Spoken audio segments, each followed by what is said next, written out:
ሰላም ጤና ይስጥልን። የጊዮን ዜና መረጃዎችን እነሆ። ተመልከት ብሎ አነጣጣሪ የጎጃም ልጅ ቅልጥም ሰባሪ ከጎራ ውሎ ከዘብጣ ዳሪ በያዘው ብሬን አስቀባጣሪ አረመኔውን ጾም አሳዳሪ በክረምቱ መግቢያ አትምጡ እያሏቸው ዝናብ ዶፍ ጥሎ ማበል ወሰዳቸው እያልን ወደ ጎጃም ቀጠና የድል ዜናዎች እናሸጋግራችሁ። የደጋዳሞት ብርጌድ ተጋድሎና የአገዛዙ የጥፋት በትር መገለጫዎች። ጥፋት መገለጫው ውድመት የሰርክ ግብር የሆነው የአብይ አህመድ ዙፋን ጠባቂ ሰራዊት ከሰኔ 20 ጀምሮ እስከ ሰኔ 23 2017 ዓ.ም በደጋዳሞትና በአካባቢ ያደረገው መጠነ ሰፊ ወረራ በጨለማ ተርቦቹ የደጋዳሞት ብርጌድ አይቀጡ ቅጣት ተቀጥቶ ወደ መጣበት ተመልሷል። ከሰኔ 19 2017 ዓ.ም ጀምሮ ከሞጣ ወረዳ ዙ 23 ጀምሮ ሌሎች በርካታ ከባድ መሳሪያዎችን በመያዝ ወደ ወይን ውሃ ከተማ ተንቀሳቅሶ ያደረው የጥፋት ቡድን የወራሪ ሰራዊቱ ከሰኔ 20 ከንጋቱ 12 ሰዓት ገዳማ ጀምሮ ከወይን ውሃና ከድጎ ጽዮን ተጨማሪ ግሬሳ በማሰባሰብ በደጋዳሞት ወረዳ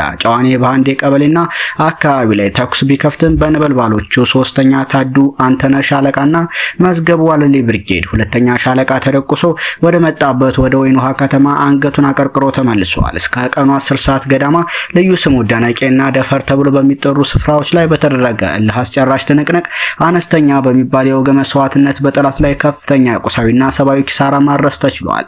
በዚህ አውደ ውጊያ ላይ አንድ የ60 ዓመት አሮጊት በጠላት ሰራዊት በጥይት ተደብድባ ክፉኛ የቆሰለች ሲሆን አንድ የ8 ዓመት የአእምሮ ህመምተኛ ህፃን በጠላት ሰራዊት በግፍ ተረሽኗል። ተቋም ማፍረስን እንዳገዛዝ ስልት የሚጠቀመው ወራሪው ሰራዊት ደነቄ አንደኛ ደረጃ ሙሉ ሳይክል ትምህርት ቤት ያወደመ ሲሆን በተጨማሪም የደነቄ መድኃኔዓለም ቤተክርስቲያን ለማቃጠል ሙከራ ባደረገው ወቅት የወገን ደራሽ የሆነው የወገን ሰራዊት ከማህበረሰቡ ጋር በመተባበር እሳቱን በማጥፋት ቤተክርስቲያኑን ከውድመት ታድጎታል። በመጨረሻም የወገን ሰራዊትን ክንድ መቋቋም ያቃተው የጠላት ወራሪና አውዳሚው ስርዓት ወደ ወይን ውሃ ከተማ በሚፈረጥጥበት ወቅት የደነቄና የአካባቢው ማህበረሰብ ሱቆችን፣ መኖሪያ ቤቶችን በኃይል በመክፈት የቻለውን ዘርፎ ያልቻለውን ደግሞ አውድሞ በመሄድ የአገዛዙን ሰራዊት አራዊት አማራን ብቻ ሳይሆን የአማራ የሆነውን ሁሉ ለማውደም የተነሳ መሆኑን በገሃድ አስመስክረዋል።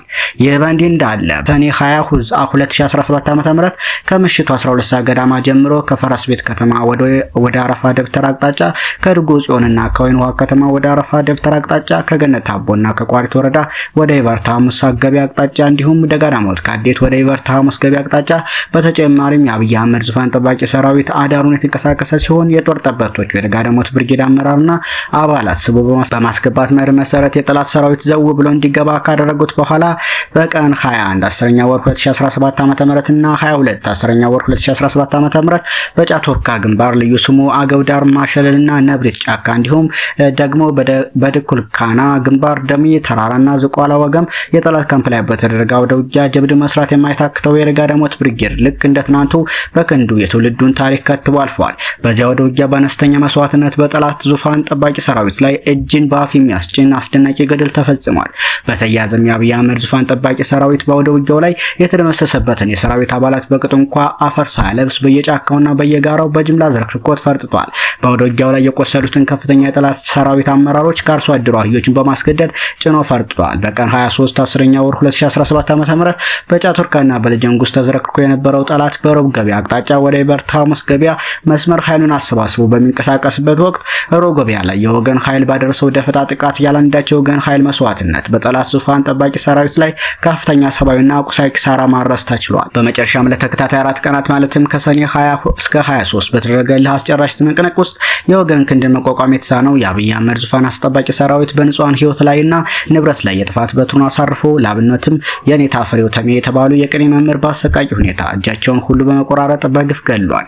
ሙላቴ ሻምብል የተባለ ወጣት አእምሮ ህመምተኛ በግፍ ረሽኗል። ሻሮ መለስ፣ ታረቀኝ አጥናፉ፣ ፍቃድ ጥሩነህ፣ አለበል ካሳ፣ የሸዋስ አየነው፣ ፍቃድ ይከበር፣ አስማማው መኮንን፣ ውበቱ አበረ፣ በላይ አሻግሬ፣ መንግስት የተባሉ ንጹሃንን በግፍ ከቤታቸው በማስወጣት በአሰቃቂ ሁኔታ ያገዛዙ ዙፋን ጠባቂ ሰራዊት ረሽኗቸዋል። በተጨማሪም አንድ የአማራ መንገድ ስራዎች ኮንስትራክሽን ድርጅት ንብረት የሆነ ሲኖትራክን አቃጥለዋል። የማህበረሰቡ ቤቶች በመገንጠል በድምር 108,000 ብር ዘርፈዋል። ጠላት በደረሰበት ቦታ ሁሉ የአርሶ አደር ቤት በኃይል ገንጥለው በመግባት በርበሬ፣ ሽሮ፣ ጤፍ፣ የአፈር ማዳበሪያ የቻለውን በመዝረፍ ያልቻለውን በመድፋት በማውደም ከ6 በላይ መኪኖችን ይዞ በመምጣት የማህበረሰብን እህል በመጫን እህሎችንና ቤት ቁሳቁሶችን እየዘረፈና እያወደመ ፈርጥጧል ሲል የደጋዳሞት ብርጌድ ህዝብ ግንኙነት ልንገረው አለምነህ ሲገልጽ፣ አርበኛ ዝናቡ ልንገረው በበኩሉ ከሰኔ 19 እስከ ሰኔ 23 2017 ዓ.ም የተደረጉ አውደ ውጊያዎች የጠላትን አጠቃላይ እንቅስቃሴ እንቅስቃሴን በተመለከተ ወደ ጎጃም አዲስ የተጨማሪ የጠላት ኃይል የገባው ብዛት ከ5 ክፍለ ጦር በላይ ሲሆን ከወሎ፣ ከጎንደር፣ ከወለጋ፣ ከአዲስ አበባ እንዲሁም ከሁሉም ክልሎች የተወጣጣ የጠላት ኃይል በማሰማራት የአማራ ፋኖ በጎጃም አመራሮችን ታርጌት ያደረገ ዘመቻ ማዕበል በሚል ስያሜ ማጥቃት ሙከራ ያደረገ ሲሆን ይህን ተግባሩን በመከላከል ብቻ ሳይሆን መልሶ በማጥቃት አስደናቂ ገድል ተፈጽሟል። በዚህም መሰረት ጠላት በዘመቻው ወረራ ያደረገባቸው በእነሱ ቅድ ከበባ ያደረጉበት ቦታ መነሻው ከገነት አቦ አድርጎ ቋሪት ከተማን በማቋረጥ በደጋዳሞት ይበርታ ሐሙስ ገበያ መዳረሻውን ደግሞ ጫት ወርካና ለጀንጉስ ያደረገ 73ኛ ክፍለ ጦር መነሻውን ደቡብ ጎንደር አድርጎ አዲት ገረገራ ዋሸራ መዳረሻው ደብረ መድኃኒት ወይና አሽመን ጎድር ያደረገ 74ኛ ክፍለ ጦር መነሻውን አዲት አድርጎ በጎሽዬ ብራደማን አቋርጦ መዳረሻውን ጠጠር ማርያም ያደረገ የ74ኛ ክፍለ ጦር ኃይል መነሻውን ደጋዳሞት ፈረሴት በማድረግ መዳረሻውን ደግሞ ፍልቅልቅ አረፋ ያደረገ የ5ኛ ክፍለ ጦር መነሻውን ድጓ አድርጎ ከወይን ውሃ ኃይል በመጨመር መዳረሻውን ሐሙስ ገበያ ደነቂ ያደረገ የ72ኛ ክፍለ ጦር መነሻውን አዲስና ጎንጂ ያደረገ መዳረሻውን ገረገራ ዘማ ያደረገ የ59ኛ ክፍለ ጦር መነሻውን ሞጣ ያደረገ መዳረሻውን ኦስተሪዮ በማድረግ የ72ኛ ክፍለ ጦር የጠላት ጦር ከበባ ለማድረግ ውጊያ ከፍቶ ውጊያ ከጀመረ ዛሬ 5ኛ ቀኑን አስቆጥሯል። ጠላት በገባባቸው አካባቢዎች የተለመደው ንጹሃንን የመጨፍጨፍ የአርሶ አደሩን እህል ጎታ በመገልበጥ ዝርፊያ ፈጽመዋል፣ አውድሟልም።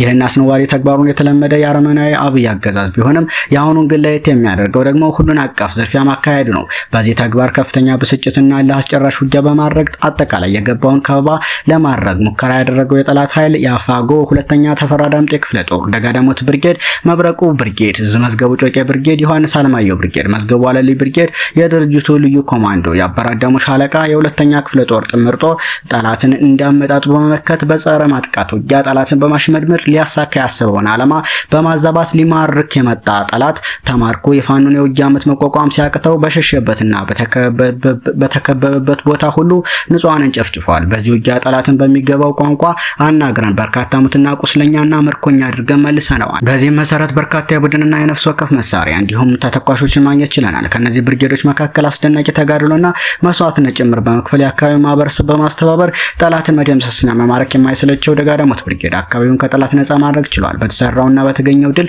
ለ2ኛ ተፈራ ዳምጤ ክፍለ ጦርና በውጊያው ለተሳተፉ የሰራዊታችን ክፍል ወታደራዊ መምሪያው በዚሁ አጋጣሚ ታላቅ አክብሮት እንዳለው መግለጽ እወዳለሁ። በመጨረሻም ከጠላት ጭካኔ ያላነሰ የዘር ጭፍጨፋ ተግባሩን አንጻር እኛ እንደ ታጋይ ጠላቶቻችንን ያለመዘናጋት በትጋት ጠንክረን መሰልጠን፣ መታጠቅ እንዲሁም ካሉበት ቦታ ሄደን መደምሰስ የምንችልበትን የስነ ልቦና እንዲሁም የአካል ጥንካሬ ወኔ የተላበሰ ሰራዊት በመገንባት የአማራ ሕዝብ ሀገራችን ኢትዮጵያን ከጨፍጫፊው ስርዓት ነጻ የምናወጣበትን መንገድ ማበጀት የምንችልበትን የመጨረሻ ትግል እና እንደ ሕዝብ የምንፈልገው ወታደራዊ፣ ፖለቲካዊ፣ ኢኮኖሚያዊ እንዲሁም ዲፕሎማሲያዊ ጥቅሞችን ማረጋገጥ የሚያስችል ሰራዊት ለመገንባት ከወትሮ በተለየ መልኩ ጠንክረን መስራት እንዳለብን ማሳሰብ እወዳለሁ። ለምትጨነቁልን በሀሳብ ለማትለዩን አክብሮት አለን ሲልም ይገልጻል። እንዲሁ የአማራ ፋኖ በጎጃም 5ኛ ክፍለ ጦር ነበልባሉ ገረመው ወንዳወቅ ብርጌድ 2ኛ ዓመት ምስረታ በዓሉ ተከታታይ 4 ቀናት ድንቅ ውጊያዎችን በማካሄድ የጀግነት ስራውን ቀጥሏል።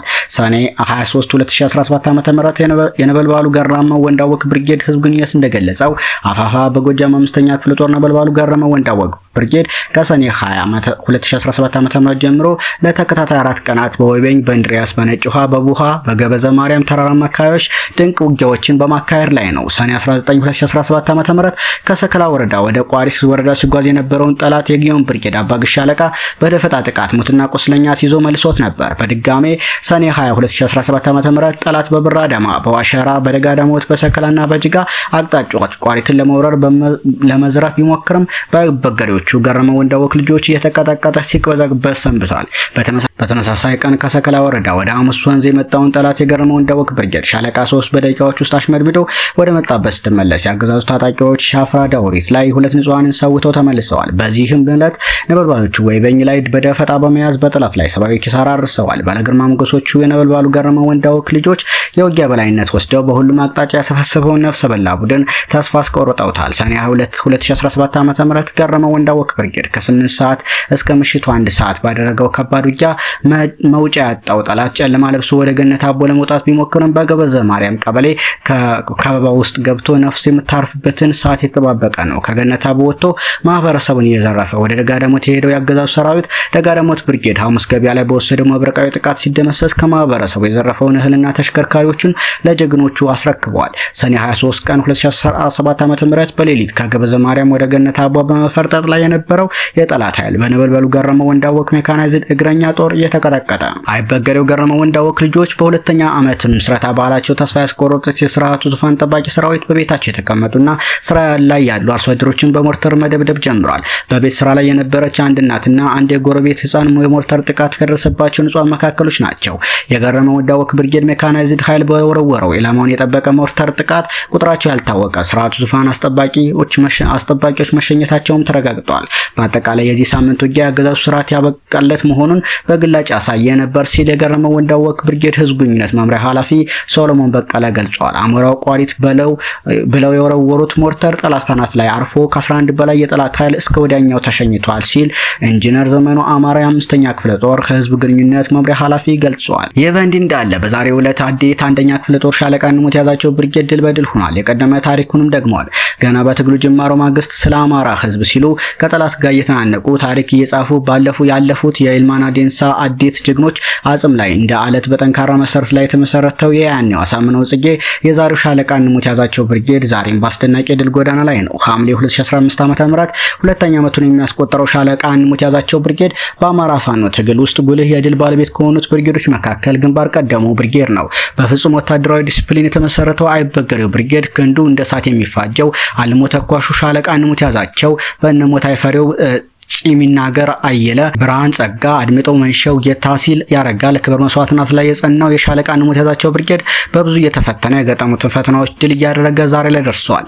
ነሐሴ 23 እስከ 24 2015 ዓ.ም መስከረም 5 2016 ዓ.ም መስከረም 24 2016 ዓ.ም መስከረም 29 እስከ ጥቅምት 4 2017 ዓ.ም ለተከታታይ 5 ቀን ጥር ወር 07 2017 ዓ.ም ሰኔ 5 2017 ዓ.ም ሰኔ 17 2017 ዓ.ም ሻለቃ ንሙት ያዛቸው ብርጌድ በጠላት ላይ ትልቅ ድልን ካስመዘገበባቸው ቀኖች መካከል ጥቂቶቹ ናቸው። በዛሬው ዕለትም በይዞታ መስታየት ላይ የፋሽቱን አብይ ሰራዊት ከበባ ውስጥ በማስገባት ምርኮ በምርኮ አድርገውታል። ጀብደኞቹ በርካታ ቁጥር ያለው ነፍስ ወከፍ መሳሪያ ተተኳሽና ምርኮኞችን ከጠላት እጅ ነጥቋል ሲል ዋናው ማርሻል ፀሐዩ ገልጿል። ሰሞነኛ መረጃዎች እነኝን ይመስሉ ነበር።